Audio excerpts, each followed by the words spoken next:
Let's go to our guy in Tennessee, Tyler Rowland, he's been put through the ringer the last couple days.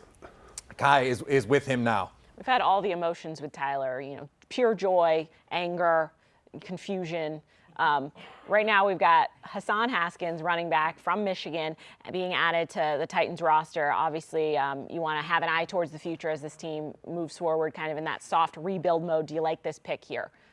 Yeah, I love the pick, and I think it's smart, too, because the Titans brought back Dontrell Hilliard from last year at running back, and they brought in Trenton Cannon at running back as well. Can give you some special teams value, but both those guys are more scat backs, more receiving backs with speed. I think what the Titans truly needed is a power back, a bruiser who could go downhill and kind of take some carries from Derrick Henry. Derrick Henry with the Jones fracture last year, obviously a load-bearing thing, so they have to find a way to spell Derrick Henry more, give about 5 to 8 carries to Haskins. And I think Haskins is a very physical, hard-nosed, downhill runner with a nose for the end zone, good contact balance. Yeah, he doesn't have elite athleticism. He's not a take-it-to-the-house home run threat at all times, but he's a guy who's going to get the yards presented to him. He's going to run physically, and he's played over 250 career snaps on special teams coverage units. So he's a guy who can add value on special teams, which gives him more roster versatility and can help the Titans in multiple ways late in the draft. I really like the pick for the Titans at this moment in time.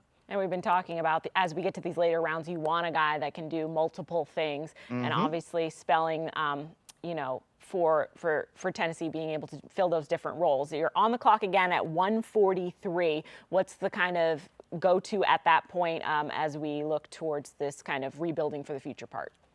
Well, I think for the Titans, the next pick, and it continues, the offensive retooling set for 2023. With that in mind, I think right now it's time to go tight end. The Titans have Austin Hooper. They also have Jeff Swaim as that third tight end and that secondary tight end when they go in their 12 personnel with 2 tight ends.